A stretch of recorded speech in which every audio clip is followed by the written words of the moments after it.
Welcome to Spotlight Africa, broadcast from Channel Africa, the voice of the African Renaissance, coming your way from Johannesburg, South Africa. For this program, we showcase and highlight African countries. Today, we produce a special program on the conflict that has enveloped Africa's newest nation, South Sudan, a country that, barely 3 years after attaining independence, has slipped through a devastating civil war that now has ethnic ramifications. And always, women are the most affected victims. However, they now play and have an important role in the quest for peace, reconciliation, and nation building. I'm Issa Homo, your presenter and producer. Stay tuned.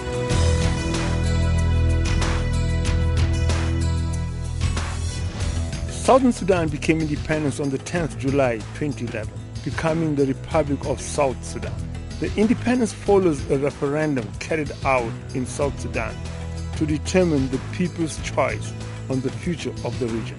The referendum was a peaceful resolution of conflict between the mainly African South Sudan and Arab-dominated North Sudan, a conflict that saw a civil war raging in South Sudan for over 50 years, fighting having started in September 1955, a few months before Sudan gained independence from Britain. The new round of civil war in independent South Sudan involves the two major ethnic groups, the Dinka and the Nuer.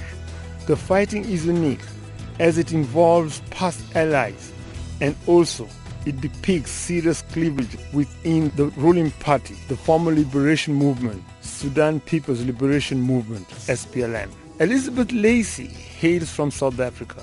She is attached to the non-governmental organization, the Institute for Justice and Reconciliation, where she is the project consultant for countries of the Horn of Africa. She is also involved in efforts to promote peace and reconciliation in South Sudan. So South Sudan has been racked by horrific violence since a political disagreement in December 15th of last year threw the country back into civil war. And so we're facing a grave food insecurity. There's famine looming. Tens of thousands of people have been killed. Unfortunately, the number remains contested, and many of the deaths are unreported. Many people are missing, but it's at over 50,000 people have been killed since the violence started in December. Although the fighting that is taking place is ethnic, between the Dinka and Nuer ethnic groups, the conflict arose from disagreement amongst political elites within the Liberation Committee of the SPLM. This saw President Salva Kiir changing his government. The government leaders who were dropped comprised of individuals from various ethnic groups. However, the fighting that erupted pitted soldiers of the Nuer tribe of the expelled Vice President Riek Machar and those of the Dinka group supporting President Salva Kiir. There's been a political disagreement between President Kiir and the former Vice President Riek Machar since early last year. And in December, the President took away the Vice President's powers and also removed the reconciliation process from the Vice President. He was leading a reconciliation process. And then in June, the President reshuffled the entire government and changed many of the ministers and deputy ministers and removed the Vice President from power. So those tensions have been slowly building throughout all of last year. And in December, it reached a head. There was a meeting of the National Liberation Council. And on the second day of that meeting, the Vice President actually didn't come to the meeting, and nor did many of his opposition members. And from there, the violence descended. It's contested what happened in those next two nights. The fighting that started in the Juba Army barracks soon became nationwide. There are 74 different languages and over 700 dialects of those languages, so it is a very diverse country. There are 11 million people in the country, but it's about 60% people speak Dinka, and 40% speak Nuer. So those are the two largest ethnic groups in the country. So the fighting is between primarily Dinka along the line of President Kiir and Nuer ethnic groups along the line of the former Vice President Riek Machar. But of course, there are many people who cross those ethnic lines, and the government has consistently said that this conflict does not take on ethnic dimensions, but is political in nature. South Sudan is the wealthiest country in the world, just and not in paper money, but actually in human wealth and social networks. And so the social networks are very, very, very strong, but of course those social networks are quite often along ethnic lines. And so through sub-clan, clan, and then into a larger ethnic group. As soon as the conflict broke out in South Sudan, there were calls made along ethnic lines for people to mobilize. And so because these ties are very strong, I think the mobilization happened very quickly, and that mobilization did take place along ethnic lines. And I would add, based on some of the data from the Human Rights Watch report, which was released on Friday, there is evidence that killings in the first couple of nights in the Juba massacre did have very ethnic dimensions. So I think that also led to the conflict taking these ethnic lines. Human Rights Watch has just released a very detailed report of the killings that took place during the nights of December 16th and 17th in the capital of Juba. And it's reported that thousands of people, primarily from the newer ethnic group, were killed that night in Juba. And that then threw the country into a civil war. The disputed events as well involve the president's claim of an attempted coup attempt by the vice president on the presidency. There's a lot of misunderstandings and confusion over exactly what did happen on those nights. But from there, it then descended into the rest of the country. It moved straight to Jonglei State. And in Jonglei State, there were many military leaders who defected. In Jonglei, also in Upper Nile State. And from there, the violence has just been extraordinary. The capital of Jonglei State, which is Bor, has changed hands 4 times. Bentiu and Malakal have changed hands 6 times. The civilians are directly being targeted, and civilians are really suffering.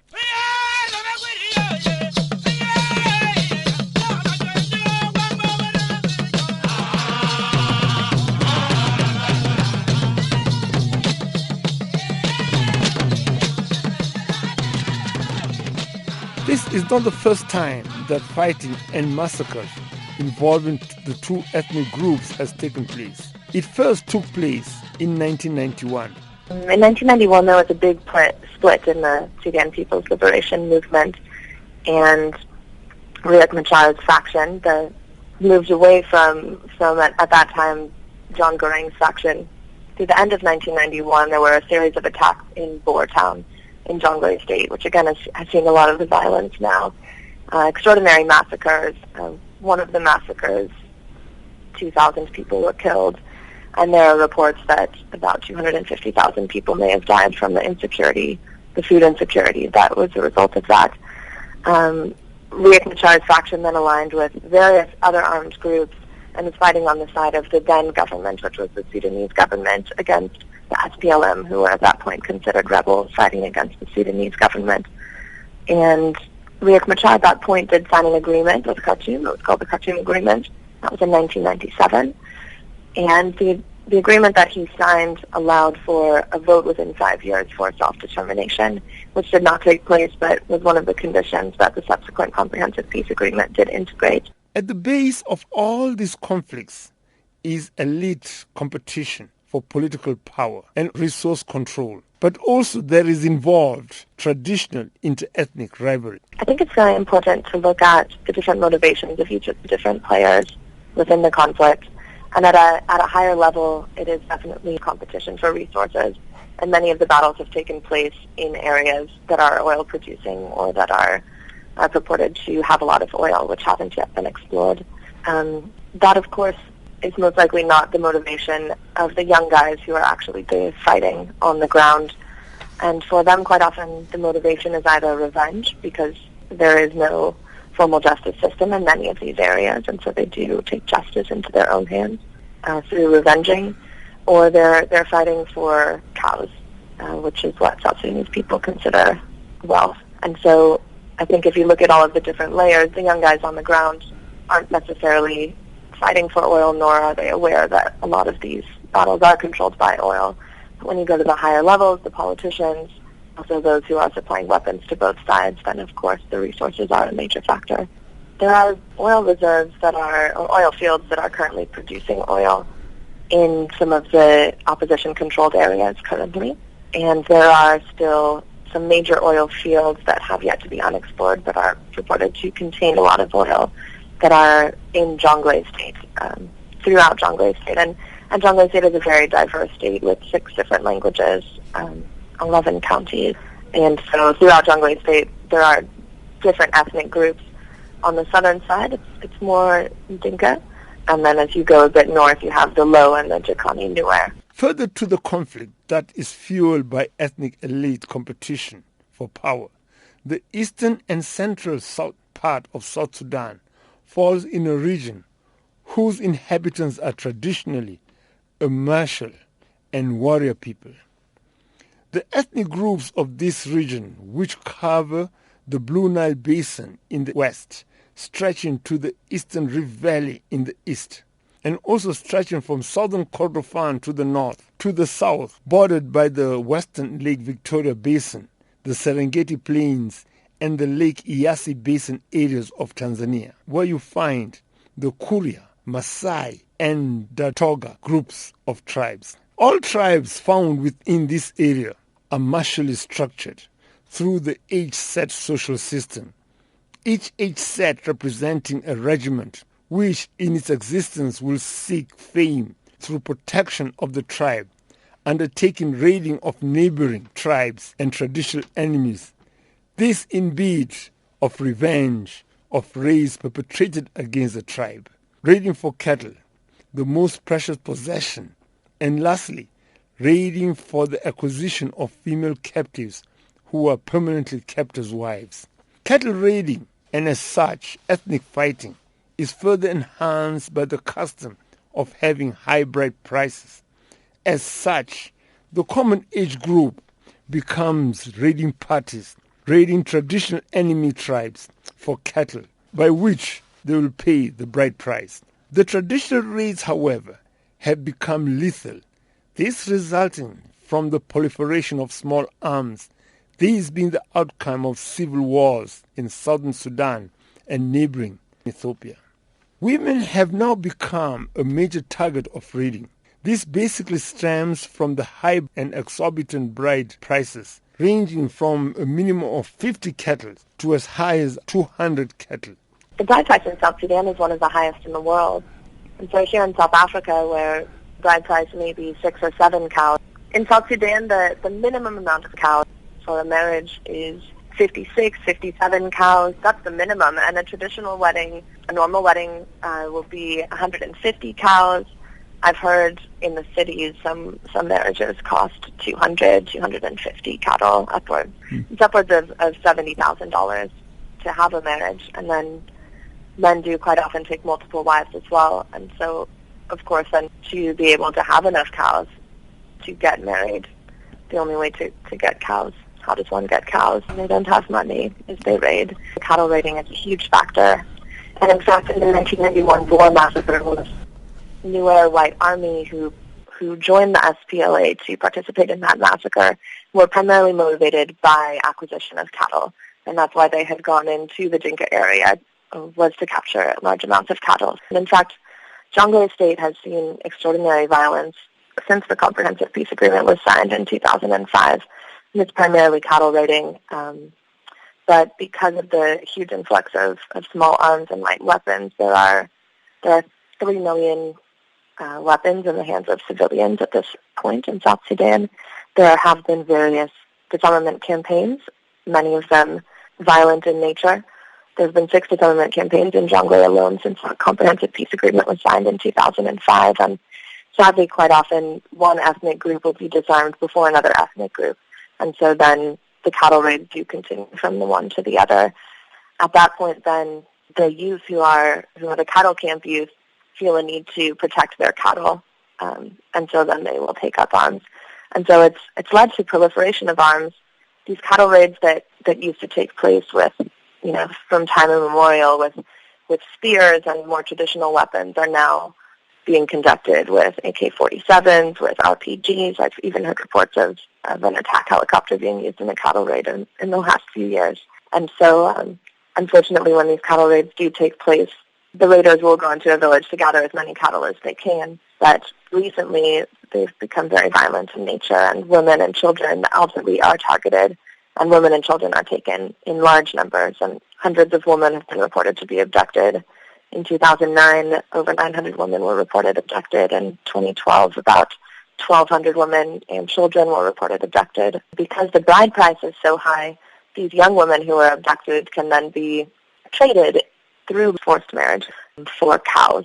And so it's an opportunity for people to make money, and they are using these women as sexual slaves. Within the pastoralist South Sudan tribes, of which the Dinka, Nuer, Shilluk, Lotuko, etc. are part of, there is a strong custom involved to be a man. One has to kill an enemy. An extreme of this custom has been noted in the Lake Eyasi Basin of Tanzania, where to become a man and to be accepted as a prospective groom, one had to kill a man and present the index finger to one's prospective father-in-law. The Maasai demanded that a prospective groom kills a lion in a single unaided combat. These customs have almost disappeared in Tanzania. However, they are prevalent in the north end of the HZ region, namely in the northern eastern Kenya and northern western Uganda, the Omo River Valley of Ethiopia, and eastern and central South Sudan. In many of the ethnic groups, to become a man, you have to kill another man in battle, and you have to raid cattle. In a lot of the different languages, particularly in South Sudan, I'll give you an example from the Morley language, the word for stranger or for someone outside of your ethnic group is the same word as enemy. And because of the lack of infrastructure and because of the many different languages, most of these people aren't meeting each other by day, and they don't interact across ethnic groups. And so the only time they do interact across ethnic groups is by night, to steal cattle in the middle of the night. And they're stealing someone outside of their ethnic group, and so they've othered this other group of people, and they do name them as enemy. This, of course, has built years over years, and so people fear the other ethnic groups as well, and I think it breeds a lot of misunderstanding, misappropriation of what the ethnic identity actually is of people. There are a lot of generalizations, hate speech, stereotypes, particularly because the only time they interact is through these raiding engagements. In certain ethnic groups, these raids are conducted with great pride, and there's great pride in becoming a warrior, and people will feel great pride in having conducted a successful raid. When the raiders return to villages, they're celebrated. There will be huge feasts, dancing, partying, huge celebrations for what one would deem a successful raid, and that would be a raid in which a lot of cattle and a lot of children have been taken. Further to respect given and pride to being a successful raider and also a killer of one's enemy, another custom of Central and Eastern South Sudan tribes is the independence of the HZ. The HZ members, who could number into a couple of 10,000, are generally not controlled by the tribe elders, but by the decisions reached amongst themselves. This has seen the upsurge in support for the SPLA, whereby there was a surge of the then current age group of warriors to join the organization, not through political agitation, but through customary and ethnic rejection and resistance towards the then viewed Arab-dominated government of Sudan. The tackling of the endemic occurrences of inter-ethnic animosity, violence, and fighting should as such commence from understanding the nature and makeup of the South Sudan communities and societies, as custom plays a bigger role than politics. I think for South Sudan, the only way to build a sustainable peace is for people to really understand why the youth are committing this violence and why they're moving and fighting against the other ethnic group, and quite often cattle and marriage is a primary motivator for that. A lot of the traditional peace-building processes and reconciliation processes that are led by people from ethnic groups that are hierarchical in nature don't take into account the age sets and the competition between age sets and the power of the youth within particular age sets, and particularly in a society, an ethnic group that uses age sets instead of the hierarchical chief down. Very different motivations for raiding or for engaging in peace that have to be understood for any sustainable peace to be achieved. Although peace talks are in process in the Ethiopian capital, these geared to achieve a political solution, further inter-ethnic engagement is needed, on the ground. This basically involving the independent ethnic age sets. In this recent violence in Jonglei for the last 5 years, the age set has been called on quite often, and in fact there was a press release that was released by the White Army in the violence in 2000. In fact, the chiefs and the traditional leadership authorities, the politicians, the religious leaders, do not have any power, and in fact they don't respect them. What they need to attain any type of peace in South Sudan are youth-to-youth dialogues, where the youth from one ethnic group can face the youth of another ethnic group and talk together. The White Army is primarily newer. In this particular press release, they said that they do not trust Riek Machar and they don't consider him their leader because he had armed the Morley when he signed the Khartoum Agreement in 1997, and that the only way for them to attain any type of peace is to actually dialogue between the youth, who are the ones committing violence. When they described the violence in Bor, which was overtaken by the White Army in January, many of the perpetrators are reported to be sort of 13, 14, 15 years old consistently. So it's young guys who are committing the violence.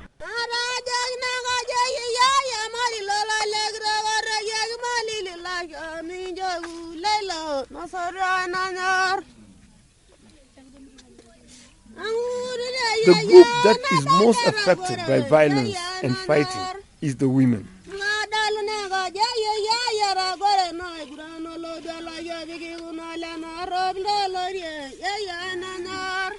The violence has taken a huge toll on women, and currently right now there are 1.1 million people who are displaced within South Sudan, and almost 500,000 people who are refugees in other countries, and 90% of those refugees are women and children. The children who are arriving in these camps, 30% of them are malnourished, 10% acutely so that they anticipate that most likely those people will die. As I said earlier, there are 50,000 children who are expected to die in the upcoming months from famine and from food insecurity, but women are definitely taking the brunt of the violence and are really suffering. Quite often, the men will join community security or will join the armed forces and fight. Women also are responsible in most of the communities for planting and sustaining the crops, and they have not been able to do that because they're fleeing and hiding in the bush. However, despite women being the group most affected by fighting, the South Sudan women are the least developed and least empowered part of the population. This emanating from cultural practices and also a result of cumulative effects of the last civil war against the government of Sudan. South Sudan does have a very high illiteracy rate. 73% of people cannot read or write, but when it comes to women, 90% of women cannot read or write. Traditionally, women stay in the homes, and their role is as a mother. And so women quite often are not in the public sphere. They don't often participate in politics, which is slowly starting to shift.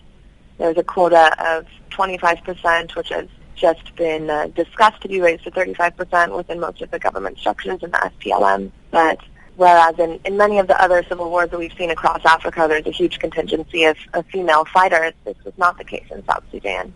And while women did join the armed forces, they were not ever at the front lines. And so there's a term that was coined actually regarding these South Sudanese women, which is women associated with armed forces. And these are women who support the fighters as they're moving through cooking, and through carrying, and of course through caring after those who've been sick and injured, but never have we seen a woman at the front lines in any of these conflicts. It is a very highly gendered and very patriarchal society. I'd say in addition, a woman cannot own land, nor can they own property or cows or wealth. And so because of the Civil War, because many of the men were killed in the Civil War, many women are female heads of households, but life is very, very difficult for them because they technically cannot own their land, their homes, their property, or take care of themselves. Unfortunately, a cultural practice that has so much value to unite families together through marriage has again been, it's been manipulated so that women are the victims. And so in this cultural practice where cows are given from every member of the groom's family and then are distributed to every member of the bride's family, so that those families are intimately united through cattle, through the blood of the cattle.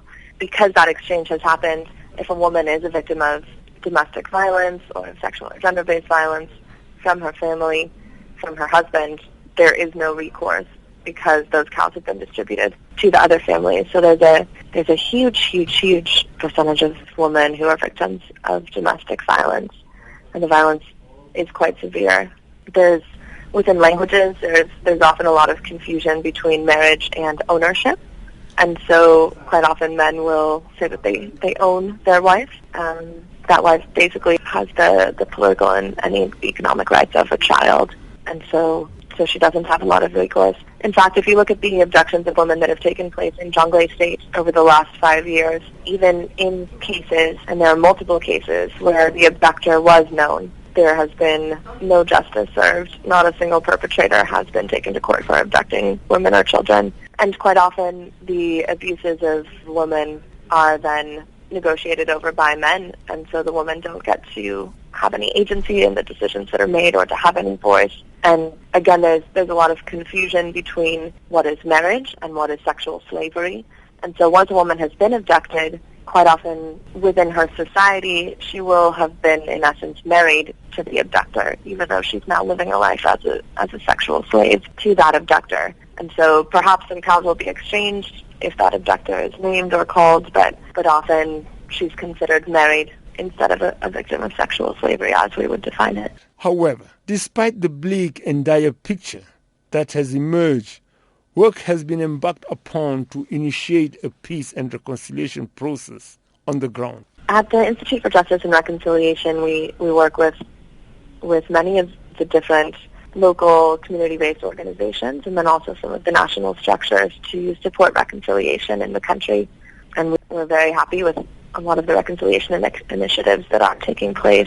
What we do is to work with community leaders so that they can go back into their communities. We do admire and integrate all of the traditional reconciliation mechanisms into all of our trainings. And so we'll take a lot of time with the people that we work with to discuss all of the traditional peace processes that have taken place, all of the traditional reconciliation mechanisms, and to allow them the space to discuss how these reconciliation mechanisms can again be used within their communities to start building reconciliation and unity between ethnic groups and across the ethnic divides. Lastly, although women are highly marginalized, women have turned out to be the people who are leading the peace and reconciliation process, which basically is the first opportunity that the people of South Sudan have had to indulge in the task of building the South Sudan nation-state. In some of the reconciliation processes, women have had a very strong role to play. Back in Jonglei State, there was a Dinka woman community leader who actually went to the front lines of battle, and they stood there and they broke the spear themselves, and they said, anyone who crosses this line will die. You actually have to stop fighting. So it's interesting to look at the role of women in reconciliation as well. Unfortunately, sometimes women are also used as pawns for reconciliation processes, and so for two communities to reconcile, sometimes the men will agree that the best way to unite those two communities is for one woman to leave her ethnic group and to move to the other ethnic group, thereby uniting the two families and uniting the two communities. But of course, that woman is then being used as a way to reconcile. Because a lot of the men are fighting, we've seen something very interesting in this negotiation process in Addis Ababa, which is that many of the teams are being led by women. And so when former Vice President Riek Machar was in the bush with his forces, his wife, Madam Angelina Teny, was in Addis Ababa leading the negotiations for the opposition. We also have Mama Nyan Deng, who is the widow of John Garang, who was the first leader of South Sudan and was leading the SPLM throughout the Civil War. And they both are spearheading this negotiation process and are leading their parties. And so there are a lot of very strong women who are coming up, and I think it's very important that we watch them and support them. Women will have a very big role to play in rebuilding the nation. Once peace has happened at Addis Ababa, that's the first step, is that the two warring parties have to come to an agreement so that we can move forward.